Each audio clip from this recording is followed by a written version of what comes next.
You'll notice in the headline that part of the topic for today is the current market for space. And we've obviously heard a pretty strong argument of a near-term opportunity in suborbital tourism, but that's not the entire market. And so I'll start with maybe 5 minutes just on the broader perspective, if Q&A or what have you want to talk about it, and hopefully not overlap with things you'll hear this afternoon, but then turn into a reaction to what I just heard from the two of them and give them a chance to respond to some thoughts that I had looking at these presentations that relate to the market and the economics of this entire industry. So first, though, a full disclosure. I'm a bit of a space nut. My son and I build supersonic rockets and launch them every summer. I've been doing that for like a decade. I've probably taken 100,000 photos of rocket launches, which you have to think, how can you take that many? But I have.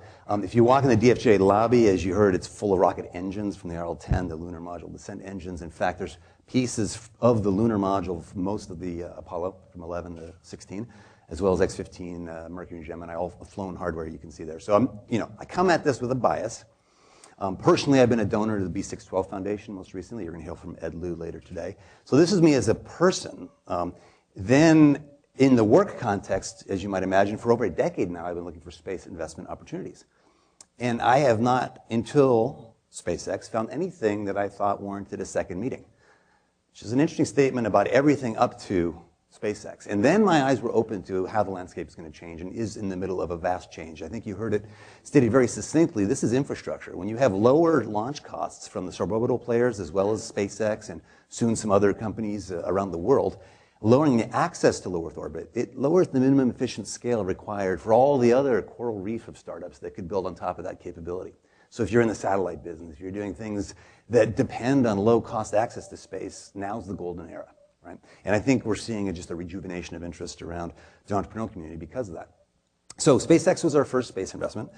Since then, we've done two sort of satellite-oriented companies that are leveraging what I just mentioned. If cost of space access goes down, how would you do things differently? Because today the commercial space market is pretty bizarre. There's about $110 billion a year in what's fundamentally 80% television. Putting up expensive satellites, $100 million a pop, geosynchronous orbit to give television to the world in remote places at lower cost. And that's pretty much all it is. I mean, there's other things, but that's the lion's share of it. We think that's going to change dramatically. And so here's a sense of how much it's changed already. If you go back to 1980, if you think about commercial launch, which means the rockets that launch things into space for all these satellites I just mentioned, all these cable television satellites, the United States had 100% market share. Does anyone want to guess what our market share is now, what it's been for the last 3 years? 4? 0. Zip. Nada. Nobody who has a choice buys from America. Right? And SpaceX is hoping to change all that. They've booked $4 billion of business. And that's the new story, is how about being competitive on a global landscape? So what are all these rockets you hear about that get launched each year in America? These are launching military and government satellites who can only use a U.S. launch vehicle. So imagine you have now near monopoly provider, it used to be a duopoly, then they merged, providing only to the government. You could imagine it wasn't cost competitive. And so that you could sort of see why Elon Musk, when he founded SpaceX, was a bit frustrated by what the landscape had to offer for his Mars dreams. Okay? So fast forward to today. You have SpaceX lowering costs dramatically, cheaper than Chinese or the Indians right now, but you've got some options now. Right? And then China in particular is offering a lot of launch capacity for non-US customers that are pretty interesting. SpaceX hopes to lower those costs 10x further, perhaps quite a bit more by getting reusability of the entire spacecraft. To give a sense of how massive that would be, of course, the analogy would be, imagine you threw away an airplane after every flight. Who could afford to fly? How expensive would air flight be, right?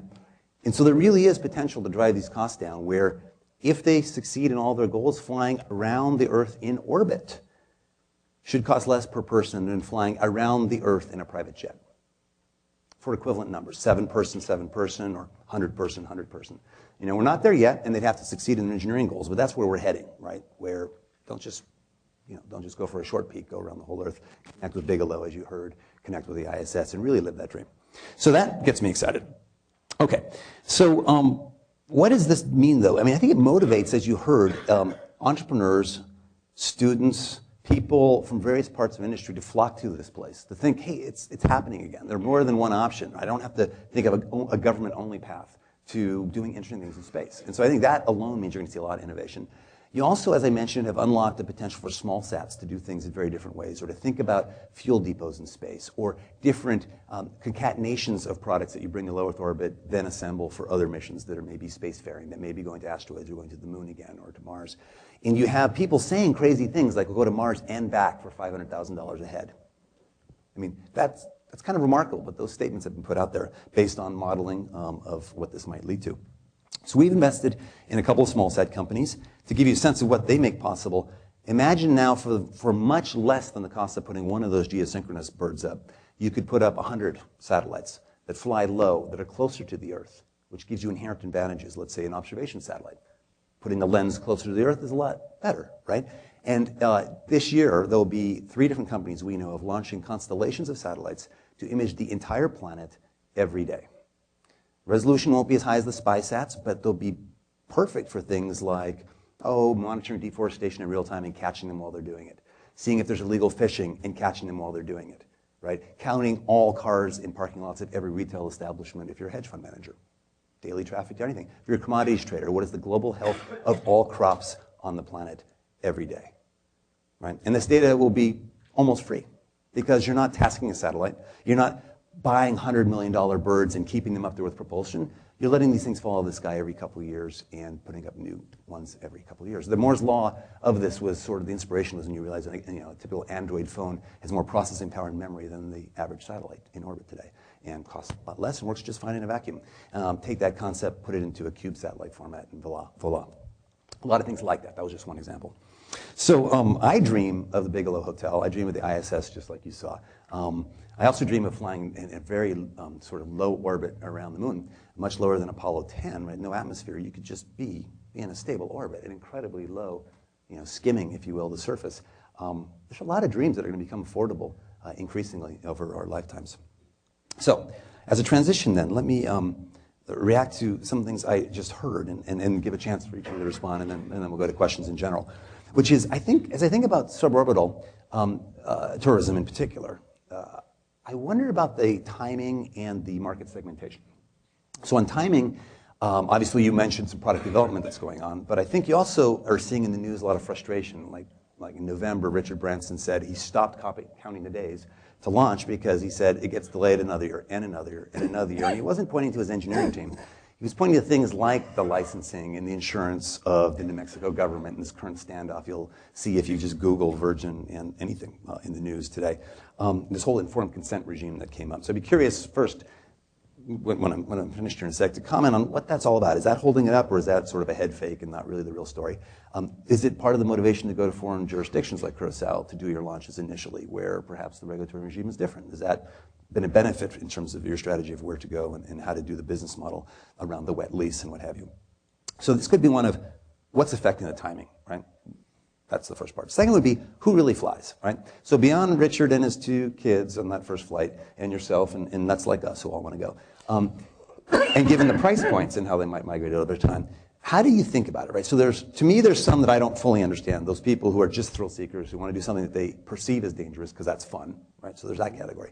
Or be the first from their small country to say they've gone to space. As an Estonian, I could imagine that might be, an industry badge of honor. But then as an experience goes, I'm curious how you think about why you go. You mentioned it's the views. And I think for some people it's the weightlessness, and maybe because your craft offers more playroom, that would naturally segment. But as someone who's spent a lot of time in the zero-G flights, you can easily and cheaply and safely have a weightless experience in a much bigger chamber for longer periods of time, although fractionated into 30 seconds with the zero-G, right? And I'm doing it again next weekend. You've done it a lot. And so you've got a weightless experience available already at certain price points, order of magnitude cheaper, actually quite a bit more than that. And then you have the views, and the views are not around the Earth like the astronauts experienced, right? So it's more over a space. And I think your video did a pretty good job of showing it's not, quite the same thing as being in orbit, right? You're seeing where you launched from. And so how do you think about the value proposition there versus alternatives available now versus perhaps what you might fit as I would imagine might be your biggest barrier to sale, which is why not just wait 3 years?